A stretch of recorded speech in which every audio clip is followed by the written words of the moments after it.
Después de los trágicos incidentes que terminaron con dos personas fallecidas en medio de la avalancha para ingresar al estadio hace unos días para ver un partido de Colo-Colo, se suspendió el Superclásico de este fin de semana. ¿Qué pasa con el fútbol? ¿Qué pasa con el estadio seguro? ¿Cómo se va a seguir abordando una actividad que debería ser a todas luces una actividad familiar? Vamos a estar conversando de esto y desafíos también para las primarias presidenciales y todo lo que viene este año junto al senador y vicepresidente de Demócratas, Matías Walker. ¿Cómo está, senador? Muy buenos días. Muy bien, Bárbara, muy buenos días. Saludos a todos los seguidores de MOL. Pero partamos con esta situación dramática que vivimos la semana pasada, un incidente que terminó con dos fallecidos, investigaciones en curso. Hasta ahora al menos hemos conocido algunos antecedentes importantes, como que lamentablemente estas personas no tenían su entrada. Eso también ha generado otro debate, incluso con parlamentarias. La diputada Lorena Frías dice, ¿qué tiene que ver que no tengan entrada? ¿Cómo lo ve usted? Sí, obviamente se trata de la mayor tragedia en la historia de los estadios. Y algo que veía venir, lamentablemente, Bárbara, porque estos reventones, estas avalanchas humanas, que dicho sea de paso, han provocado las mayores tragedias en la historia de violencia en los estadios en el mundo. Recordemos lo que fue la final de la Copa UEFA, por allá por los años 80, después lo que pasó en Hillsborough, en Inglaterra, el año 89, que motiva el informe Taylor, recomendando muchas de las medidas que finalmente se implementaron en Inglaterra.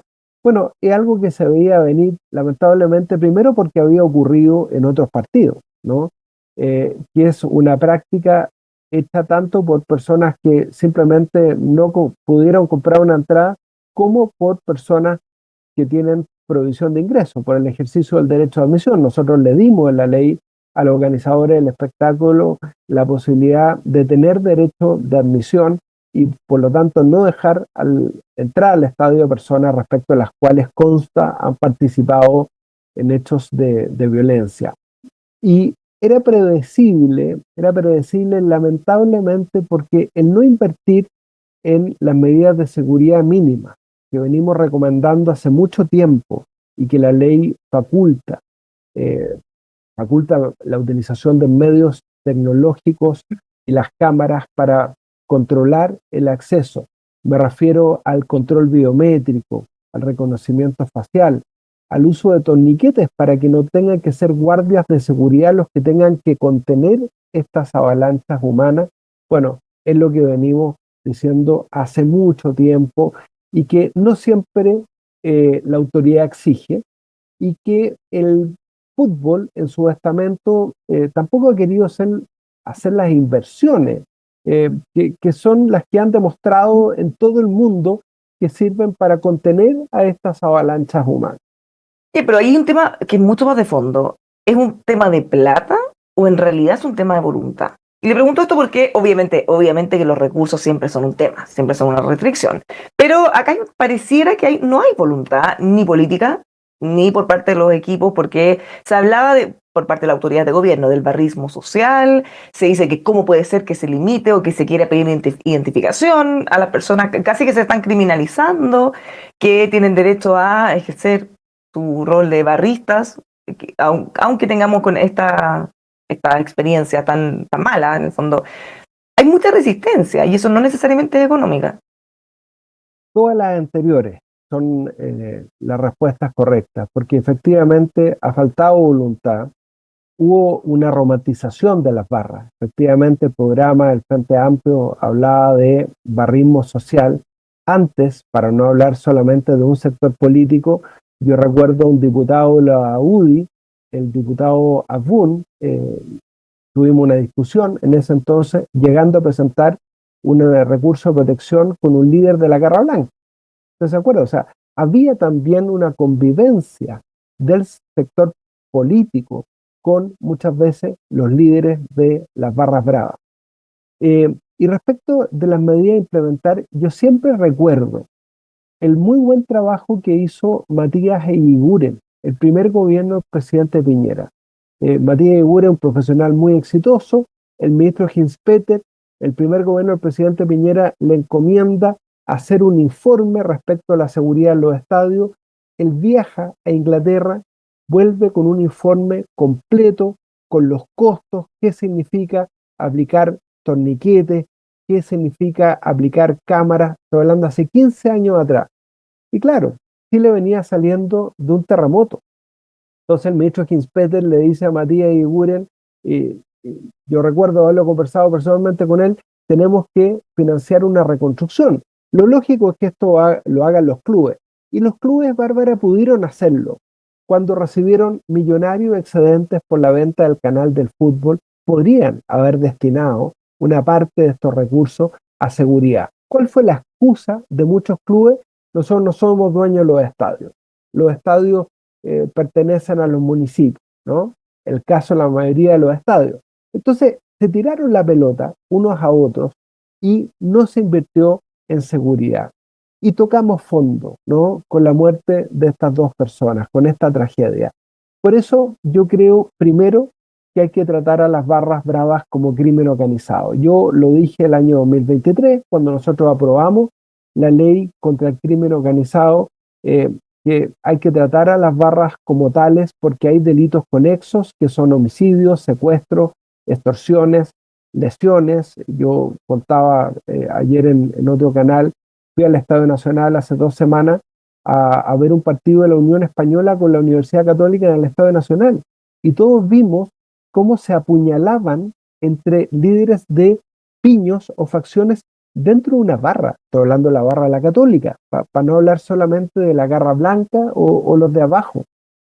Entonces, hay que tratar a estas personas como crimen organizado. ¿Qué significa eso? Penas de cárcel, porque estamos hablando de penas de crimen, y significa también utilizar técnicas especiales de investigación que permite la ley del crimen organizado por parte del Ministerio Público y las policías, como la utilización, por ejemplo, de agentes encubiertos, agentes reveladores. Eso por una parte. Y por lo otro, no puede haber un partido de fútbol sin torniquete, no puede haber un partido de fútbol sin control biométrico, porque es la única manera de contener a estas avalanchas humanas y tener reconocimiento facial para poder identificar a estas personas que, claro, por algo tratan de ocultar su rostro. Pero primero tenemos que evitar que esa persona acceda al estadio, establecer 4 anillos de seguridad mínimo y con torniquete. Y si el torniquete no deja entrar a esa persona porque no tiene una entrada o tiene una prohibición de ingreso, simplemente no entra. Y eso es lo que la ley permite, la actual ley. No es necesario hacer ninguna modificación legal. Es cierto que el tema del Registro Nacional de Hinchas, y yo soy autor de esa indicación, puede establecerse por ley. Por lo que yo le he explicado a Pablo Milat es que hoy día ellos pueden establecer el Registro Nacional de Hinchas. De hecho, emplearon un plan piloto. Yo mismo me enrolé en el registro de hinchas. El año pasado se estableció como requisito para entrar a algunos partidos. Porque hoy día tenemos una ley que le da el derecho de admisión al organizador del espectáculo y también tenemos una ley de protección de datos personales que permite, bajo el consentimiento de la persona que adquiere una entrada, esto es lo mismo que cuando compramos una entrada para un recital, nosotros consentimos la utilización de nuestros datos personales por razones de seguridad. Sí, pero en el caso de un concierto, Shakira, por nombrar uno, hace poquito, Sí. bueno, tenía que tener su entrada, había en exceso en los que se escaneaba el carnet y varios controles desde el ingreso hasta llegar a la ubicación. Varias veces se escanea el carnet, ya ni siquiera la entrada ni el ticket Así es. electrónico. ¿Por qué no puede ocurrir algo igual? Pues, ¿por qué una persona que va a un concierto de una cantante o un grupo es distinto de alguien que va a ver un partido de fútbol? ¿Por qué no se puede controlar igual? Por supuesto, yo fui a ese recital, igual que usted, y había 4 controles de acceso. Y con el carnet, escaneo el QR. Con el carnet. Entonces, eso permite verificar que esa persona no tenga prohibición de acceso, en este caso, que no se haya ejercido el derecho de admisión y que tenga una entrada para ese sector. Pero si esa persona trata de entrar, no puede, porque es el torniquete el que habilita el ingreso y no una señora de 55 años que con mucho esfuerzo está oficiando de guardia de seguridad a veces por el sueldo mínimo y que obviamente no tiene las condiciones físicas para poder contener estas avalanchas humanas. Esto nos lleva a otra duda, porque se habla de inteligencia, cosas muy sofisticadas, pero cualquier persona con acceso a un celular, que prácticamente somos ya todos a esta altura, podía ver que se convocaba abiertamente a una avalancha. Montones de mensajes por TikTok, por Facebook, por Twitter, por todos lados, en donde avalancha, y con mensajes bien violentos, avalancha. O sea, no es que esto ocurrió al azar, que nadie lo pudo haber previsto. Decían exactamente hasta el lugar en donde se iban a convocar. Entonces, ¿cómo no había un operativo para evitar si sabían que iban a llegar exactamente tantas personas a un lugar determinado donde iban a botar la reja para poder entrar? ¿Cómo no se prepara eso? No hay que ser inteligente ni estar en la FBI, ni tener demasiada sofisticación para poder darse cuenta de eso. Efectivamente, Bárbara, y eso es lo que en inteligencia se llama fuentes abiertas. Cuando uno entrega esta información por redes sociales y desafía a la autoridad antes y después del partido, es que no existe el más mínimo trabajo o coordinación con la ANI, con la Agencia Nacional de Inteligencia, para prever que estas personas efectivamente van a intentar hacer un reventón, una avalancha humana.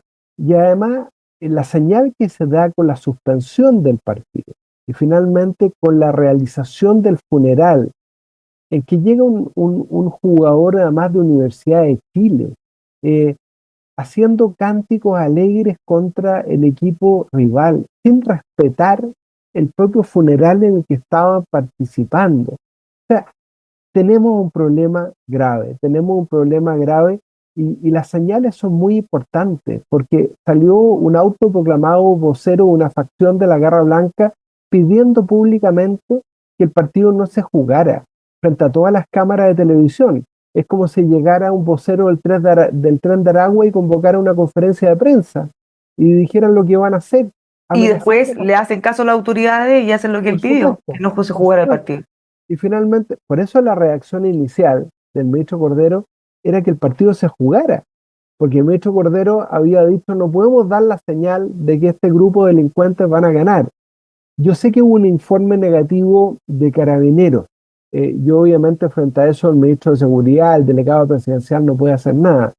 Pero cuando se dice, mire, vamos a hacerlo también por respeto a los funerales, y lo que menos hubo en esos funerales fue respeto a estas personas fallecidas trágicamente, ni siquiera por parte de los protagonistas del espectáculo, es realmente muy preocupante. Entonces, yo creo que acá tiene que haber un cambio de mentalidad para enfrentar esto, entender que es crimen organizado, entender que hay que invertir, pero de una vez por todas, entender que no pueden haber vínculos de ningún tipo con las barras. No deberían. Ahora, ¿qué viene ahora? ¿Qué se hace? Porque tenemos muchos partidos. Tampoco la idea es que paguen justos por pecadores. Se ha hablado de que ningún partido haya público, pero no son tantos los que, no, en realidad es de muy alta connotación cuando ocurre. Pero lo que tenemos que tratar de hacer, más que eso, es cómo hacemos para que las familias puedan ir al estadio a ver a su equipo. Obviamente, Bárbara, no puede ocurrir lo mismo que ocurrió en el estallido social, que se le dio el poder a las barras bravas de suspender el campeonato. Y eso nunca debió aceptarse por parte de la autoridad. Acá no puede pasar lo mismo, no podemos estar los hinchas del fútbol secuestrados por un grupo de delincuentes. El fútbol tiene que seguir con todas las medidas de seguridad. Pablo Milat ha dicho que va a implementar el registro de hinchas de manera obligatoria. Me parece bien, insisto, la ley lo faculta para eso, tiene que haber más inteligencia. Esta semana el ministro de Seguridad Pública tiene que presentar querellas por ley contra el crimen organizado, pedir penas efectivas privativas de libertad, pedir las medidas cautelares, tienen que verse resultados. La Fiscalía ahí también tiene un desafío muy importante. Bueno, vamos a ver qué ocurre con eso. Ahora lo cambio de tema porque estamos todos muy ansiosos. Este fin de semana hubo novedades. Se proclamó ya formalmente a la candidata Toá como candidata presidencial del PPD. Pero la novedad, aunque se veía venir, es que el Partido Socialista también proclamó a su propia candidata, la presidenta de su partido, Paulina Bodanovich, actual senadora. ¿Qué le parece cómo se ve ese escenario? Y empezó a generar ruido los otros partidos. Dice, "Bueno, tenemos candidatos, mejor lo bajamos, nos sumamos a una, como la DC, que hay una mini revolución en su ex partido". Bueno, yo creo que esto abre una oportunidad para el centro y para nuestra candidata presidencial, que es Jimena Rincón. Ella se ha desplegado haciendo un esfuerzo personal notable por todo el país, ha estado yendo además a la región de los lagos, Magallanes y los ríos, que son las tres regiones que nos falta por constituirnos. Nosotros nunca hablamos de primarias en nuestro acuerdo del Consejo Federal en marzo. Siempre dijimos que íbamos a explorar acuerdos con otras fuerzas políticas eh, y que tenemos una candidata presidencial que está recorriendo el país. Seguimos abiertos a un acuerdo con Chile Vamos, pero tal como ella lo ha señalado, ese acuerdo tiene que ser programático, tiene que ser parlamentario, tiene que ser presidencial. Y mientras tanto ella sigue recorriendo el país porque particularmente yo tomé nota, a propósito de su pregunta, Bárbara, de lo estrecha que va a ser la primaria del oficialismo. ¿Ah? Está bien Iba muy competitiva. bien, claro, iba muy bien Carolina Toá en las encuestas, pero la irrupción de Janet Jara y Gonzalo Vinter le ha quitado base de apoyo y esa primaria está prácticamente empatada. Entonces, si gana la candidata del Partido Comunista, que dice que en Cuba no hay dictadura, bueno, obviamente al electorado de centro izquierda, que añora lo que fueron los gobiernos de la concertación, al igual que nosotros, y que no le gusta este giro a la izquierda del socialismo democrático, bueno, hay un desafío muy importante. ¿Cómo vamos a representar a ese sector del cual nosotros nos sentimos herederos también, quienes estuvimos en la centro izquierda por el rechazo y renunciamos, en este caso, a la democracia cristiana? Eso no unido que vamos a seguir buscando acuerdos con otras fuerzas políticas. Nosotros tenemos que evitar el escenario de la segunda vuelta del 2021, donde los chilenos se vieron forzados a elegir entre dos extremos, José Antonio Kast y Gabriel Boric. Creo que es muy importante darle a nuestro electorado una alternativa decente. Porque usted dice no se había hablado primaria, pero todos habíamos dado por hecho que el objetivo era sumarse a la primaria de Chile Vamos, cosa que ya no pueden hacer porque no están constituidos como partido en todas las regiones. ¿Cuál es el plan entonces ahora? ¿Van a ir directo a primera vuelta? Eso Sí. todavía en veremos. Bueno, nosotros nunca lo dimos por hecho, lo de las primarias, porque primero teníamos que tener un acuerdo programático, teníamos que tener un acuerdo parlamentario y obviamente un acuerdo presidencial, y nunca tuvimos ese acuerdo con Chile Vamos. Eso no significa que esté descartado lograr un acuerdo con Chile Vamos, porque eso se va a ver definitivamente entre junio, donde tenemos que estar constituidos en todas las regiones, y agosto, ¿no? Donde se inscriben las candidaturas parlamentarias y presidenciales. Nosotros estamos constituyendo esas tres regiones, Magallanes, los lagos y los ríos, donde hemos estado viajando porque además tenemos buenos candidatos a parlamentarios en esas regiones, y porque, al igual que todos los otros partidos que están en una situación electoral similar, Evópoli, el Partido Radical, la Democracia Cristiana, el PPD, vamos a necesitar elegir 5 o 6 parlamentarios para continuar existiendo como partido, ¿no? Y creo que Chile necesita una opción de centro, así que vamos a seguir con esa convicción. Por eso, pero eso significa entonces que van directo a primera vuelta o todavía están veremos. Nosotros, mientras no ocurra nada distinto, tenemos candidata presidencial que se está desplegando por el país, que está entregando esta semana sus propuestas programáticas. ¿Hasta dónde va a llegar la candidatura? Que de Rincón lo va a determinar la ciudadanía. Cuando usted dice que no ocurra nada distinto como qué, por ejemplo. Mientras no tengamos un acuerdo distinto con Chile Vamos, pero además, Bárbara, la política es tan dinámica, las elecciones son tan dinámicas. Hace 4 años, en esta fecha, en abril, los favoritos eran Daniel Jadue y Joaquín Lavín. Imagínense, todo puede pasar. Ya, ahora, por lo menos tenemos un hito que esperar, que va a ser la primaria del oficialismo, y viendo eso, como dice usted, vamos a tener un escenario que, si ganara Paulina Bodanovich, o Toa, o Janet Jara, o Gonzalo Vinter, son escenarios bien distintos.